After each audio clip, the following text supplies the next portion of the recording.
Much drama. We sift through the highs and lows of the Champions League match day 2, the implications of midweek victories in England, and look forward to your favorite English Premier League club and what they have in store in match day 8, culminating in a matchup between the two best sides in England. I'm Redbeard. This is Targo. This is an all-new episode of Brews and Banter FC, and it starts right now.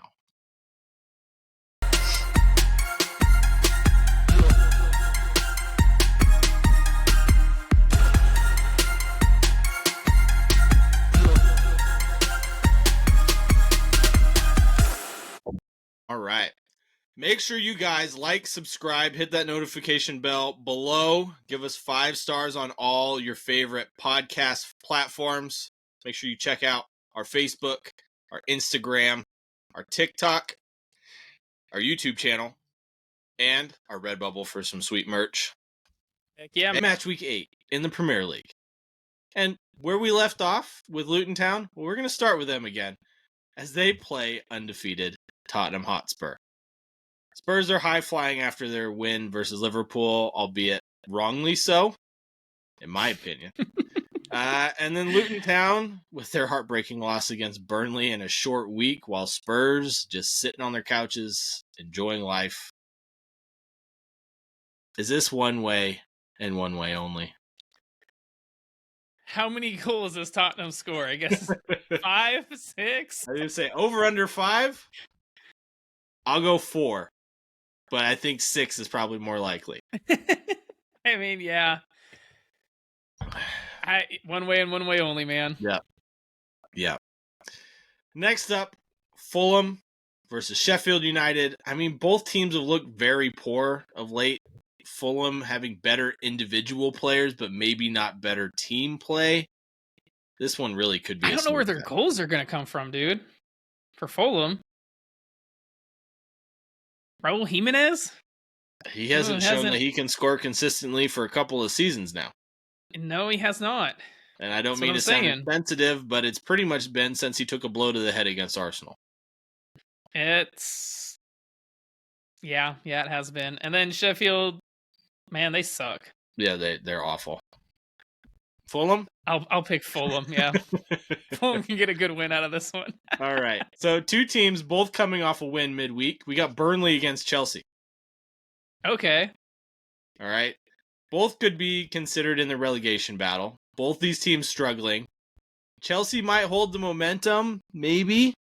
But from what we've seen in the last 12 months, a win and scoring mean literally nothing to them. So before you give me your answer, that, I have a question. Could this be considered a relegation 6-pointer? Probably not, no. Chelsea, they've gone up to 11th. Yeah, but they're only 4 points off the drop zone, so. I don't think there's any relegation talk yet. There shouldn't be. They're too good of a side. I mean, for Christ's sake, we picked them to be 4th place. Or in the top 4. So, we better hope originally, they start winning some games. I will say, originally, when I wrote down my answer, I was thinking Burnley. But after watching Burnley against Luton, I am going to go Chelsea. Originally, I had a draw. And then after seeing how good Chelsea looked going forward with Broja up front, rather than Nicholas Jackson, I'm going to go with Chelsea. Broja did come off injured in that game, though. We'll see if he plays. He did, so I might be leaning more towards the draw again. But I'm gonna stick with Chelsea. I'm gonna pick them, and if they win another game, good for them. Speaking of not winning a game, we got Manchester United against Brentford. Manchester United have been haphazard lately. They've lost 4 games out of 7 this season, and Brentford haven't won any in their last 5. United couldn't lose at home again, could they? Oh, of course they could. After watching them against I think I have United winning. I don't know what I'm thinking. Oh, God. Part of me wants to pick draw. Change my answer. Go for it. While you're doing that. I'm going to pick a draw. Brentford do look poor coming into this match. They do, but I'll be honest, if I'm you know what? Brentford, I'm sticking with United. I'll stick with the shit team. Their all shitty right. performances. They got Hoylund. Yeah, He's he gonna step might be up. the difference in this one. But I mean, United look ripe for the picking in this match, and Brentford must be licking their chops, especially Mbomo and Visa. I wouldn't count on it, man. I mean, Brentford are winless in their last 5. I know this, but if United I'm have at least won some games. at least if I'm Brentford, I'm still licking my chops. Defensively, they look ripe for pickings. United does. Defensively, yeah. Yeah. I'm gonna go Brentford. Unless they listen to you play Harry Maguire and Johnny Evans at left back. Yeah, well, it might work. So maybe sometimes a good, maybe sometimes a shit. Kind of like the way Harry Maguire plays of late for Manchester United. So, speaking of maybe good, maybe shit, Everton and Bournemouth. Oh, Everton. That is the definition Everton. of you Will right we now. see an Everton side that can score? Or the Everton side we've seen for about the last season and a half? I don't know, man. What Everton team are we gonna get? I'll say draw because I can't pick a winner. I mean, either way, I feel bad for anyone that watches this entire game. A part of me wants to lean towards Everton because they're actually scoring goals. And that is why I picked Everton. But this is actually a relegation 6-pointer. So, as opposed to Chelsea and Burnley. Next up, an interesting matchup as we have Crystal Palace against Nottingham Forest. And the big question is, when will Michael Elise actually be back? Does anybody know? You've been asking that question for like 3 weeks now, man. Well, you said he was out for 4 weeks, and it should be sometime. It should be sometime this month. That's a big window. It's the beginning of October. Well, you know how it is, getting back into full fitness. Yeah, I do get it, especially after a hamstring injury. But both teams have been having topsy-turvy seasons so far. I mean, Palace has won 2 in their last 5, Forest with 1. Honestly, I think this one could go either way. Which is why I picked a draw. You know me, and picking against Roy Hodgson, it never works out well. So, because Palace are playing at Selhurst Park, I'm going with Palace. Kind of renege that's on me and Feyenoord in the Champions League. I'm tired of picking Feyenoord wrong. Stupid Dutch team. Right. Next up, we have 2 teams who, well, one team who's got a new look midfield and is looking much better than last season. Another team flying high after beating PSG 4-1 in the Champions League. So we go to the London Stadium. We got West Ham against Newcastle. West Ham have impressed this season, but they come up against a Newcastle side who literally have outscored their opponents in their last 6 games 16-1.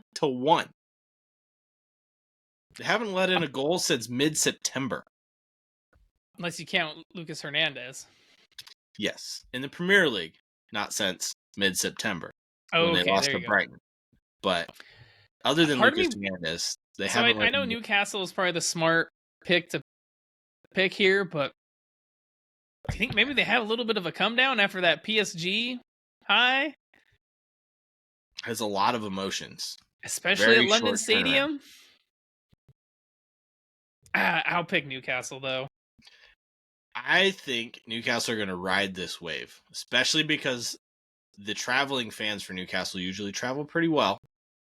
And West Ham at the London Stadium, I wouldn't necessarily say is the loudest stadium. They do have a good showing for fans, but I think if Newcastle get an early goal, it will be a rout. So I'm going to pick Newcastle. Long way to get there, but appreciate it. But we got to the end of the road eventually. Next up, we have both teams with massive wins last weekend. Wolves beating Chelsea and Aston Villa absolutely curb stomping Brighton into the ground. First off, they beat Man City, not Chelsea. Wolves. Thank you. Everyone's beating Chelsea. Not everyone's beating Man City. That is true. They beat Manchester City, the champions. That's what I meant with the CH. Anyways, who cares? Too late for that.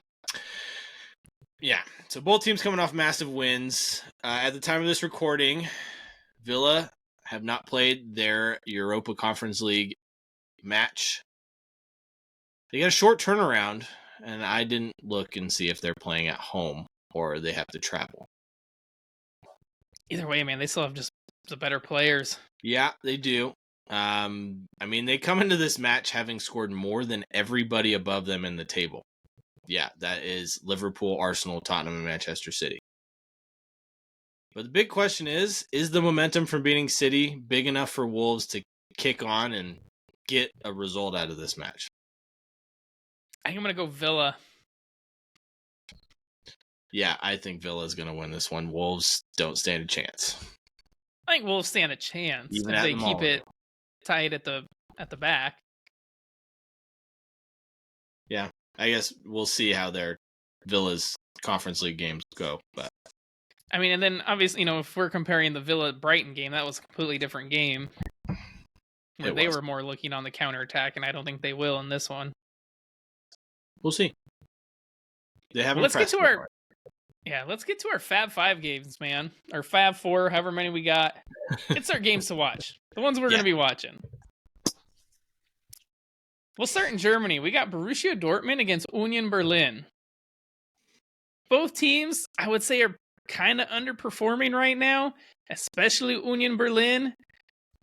But Dortmund have won 3 on the bounce, whereas Union have lost their last 4.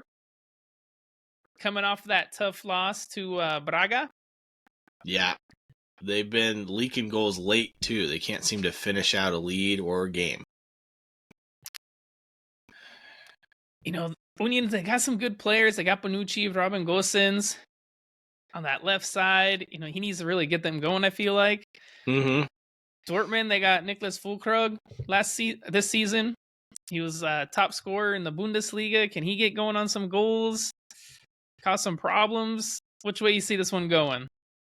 Well, after seeing the way Union Berlin has been playing this season, I'm going with Dortmund with a win at home at Signal Iduna Park. I gotta agree with you. Yeah. All right, well, moving on to Spain then. We have Atletico Madrid against Real Sociedad. Both teams coming off big wins here in the Champions League. Yeah, this is a tasty affair. Kubo's looking good, man. Have you seen his latest celebration where he does the pulled hamstring and then does the twerk? The twerk, hilarious. Yeah, he needs to get a couple more twerks in there, but it's looking good. If you guys haven't seen it, it was on our Instagram story, so you should be following us on there to see all the funny and great goals. And if it disappeared before you see it, make sure you're following us so that way you see it next time. That's right. It's your own fault. But Alvaro Morata, man, you think he pops up with another goal here? Yeah, I think so. I think Kubo gets one as well. I think this is going to be a very close game.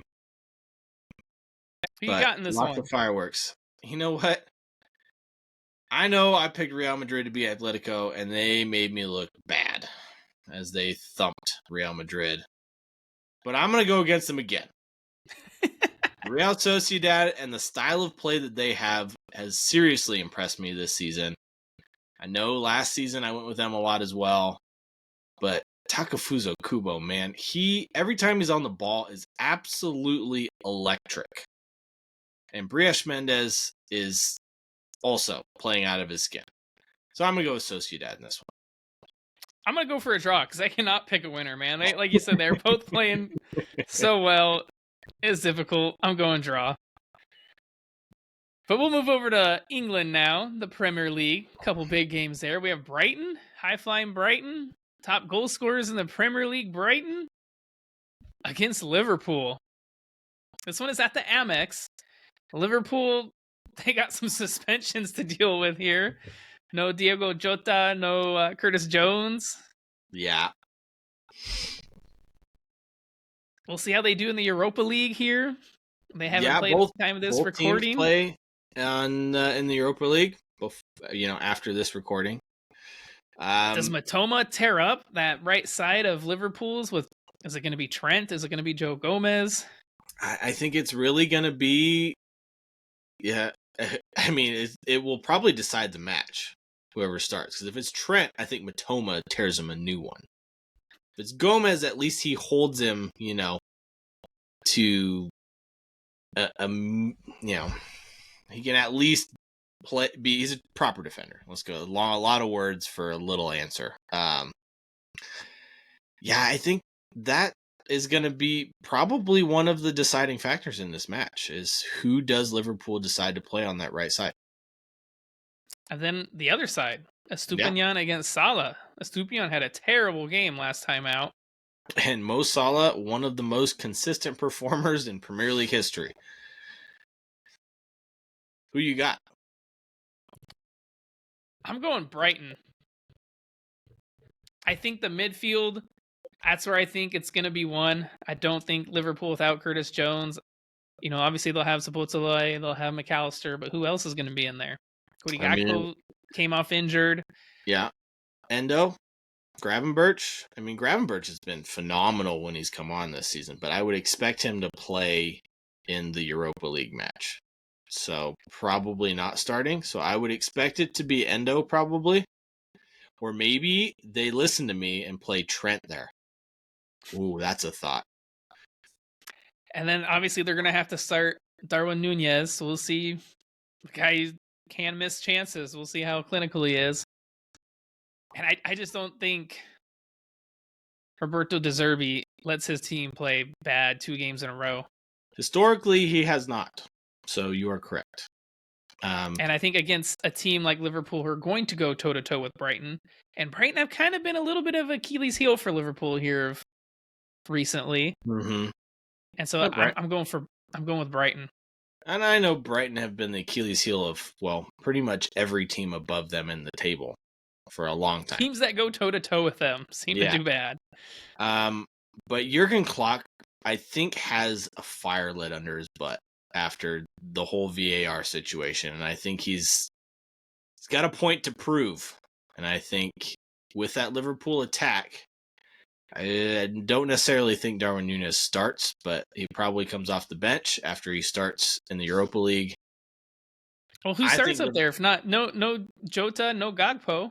Yeah, I'm not sure. Maybe he's got to start. It's going to be him, Luis Diaz, and Mo Salah, man. Maybe he does. But I'm still going to pick Liverpool in this one. As with most of my picks where I pick against Brighton, it'll probably bite me in the ass. But, Well, this one will be fun. Yeah, it will be fun nonetheless. But let's get to the big game, man. The one you and I will be watching, praying, maybe covering our eyes a bit. We'll see. It is Arsenal against Manchester City. How is this one going to go, man? I mean, some matchups to watch. City, coming off a big win in the Champions League, Arsenal losing. The Saka play. Does John Stones play? He was looking like he was getting back to full fitness. I think we'll see Bernardo Silva. Yeah. I mean, history dictates that this will go one way, right? Manchester City have absolutely dominated Arsenal in the Premier League of late. Can Arsenal turn their fortunes around? I mean, this is a Manchester City squad that is beat up. They're without Rodri, who is their best player, arguably, as far as who makes the biggest difference in their squad. They did come off a big win, but both teams are traveling midweek. Arsenal have a day extra to rest. Does that make a difference for Bukayo Saka? I don't know. He's 50-50 for this one. Ultimately, in the grand scheme of things, though, does this result, is it match defining? Or, sorry, season defining? Or does it, in the grand scheme of things, because it's so early, not mean a lot? I mean, if you look at it statistically, points-wise, no, it probably won't. But if you look at, momentum-wise, for Arsenal, I think it could be. For Man City, I don't think it is. If Man City lose this game, I still think they could. I mean, they can come back and win it. Yeah. If Arsenal lose this game, I think they would have a tougher time with that, bouncing back and getting a good run of form to then win the league. Yeah, because they'd be 4 points behind City at that point. it's not impossible. I mean, we saw City. Oh, it's not. Arsenal were, 8 points up last season? So 11 at one point. And so, having said that, though, with Bernardo Silva coming back, the possibility of John Stones coming back, Jeremy Doku, man, he could eat Ben White up. He's so quick. I don't think Ben White has the pace to keep up with him. I think I see this going City's way. Wow. Changed your answer. I did. Okay, well, before I get to my answer, I'm going to go with a couple of matchups that might decide this game. And you already hit on the Jeremy Doku situation, right? He is lightning in a bottle. He's going to have a lot of space on that right side. Is he playing on the left these days? He plays on the left. Okay. Well, either way, he's going to find a lot of space because Ben White likes to get up. And he's going to run past Ben White all game. We've seen what Ben White does against faster players. It's not great. He caused problems for this Arsenal defense as they try to keep Erling Haaland quiet. So he will definitely get a few opportunities. But the one that will really make the difference in this match, I think, is Gabriel Jesus. He's got a history of not showing up for really big matches. This is his opportunity to stick it to his former side. But, I mean, we've seen it. We saw it last season. He kind of just disappears. So, can he get one over on his former side? I think if he has a good performance, Arsenal win this match. If he doesn't, Arsenal will not score at all in this game. So I'm going to go, if Saka starts and is healthy, I will pick Arsenal to win this game. If he does not, I will go with the draw. I think what Arteta, again, I think Arteta is going to try to go toe-to-toe with City. Oh, yeah. And they're just not good enough. I mean, you got to look at what Wolves did as almost a blueprint to beat City. I will add, Thomas Partey is back and healthy. Don't think it matters. Okay. I mean, especially if Kai Havertz is starting in that midfield, man. No, you're right. But I want to say I have a gut feeling that he's not going to, but then again, every time I've said that, he's started, so. So that will definitely be one to watch. We hope you guys enjoyed this episode, recapping the Champions League, some of the VAR news that came out, the recordings, and of course, previewing the Premier League. Make sure you guys follow us on all of our socials, Instagram, TikTok, Facebook. Join our Facebook group, get in on the conversations. Make sure to subscribe our YouTube channel, check out the Redbubble account, get the merch. It helps us keep doing this. We love doing this. It's fun. And on that note, man, cheers. Cheers.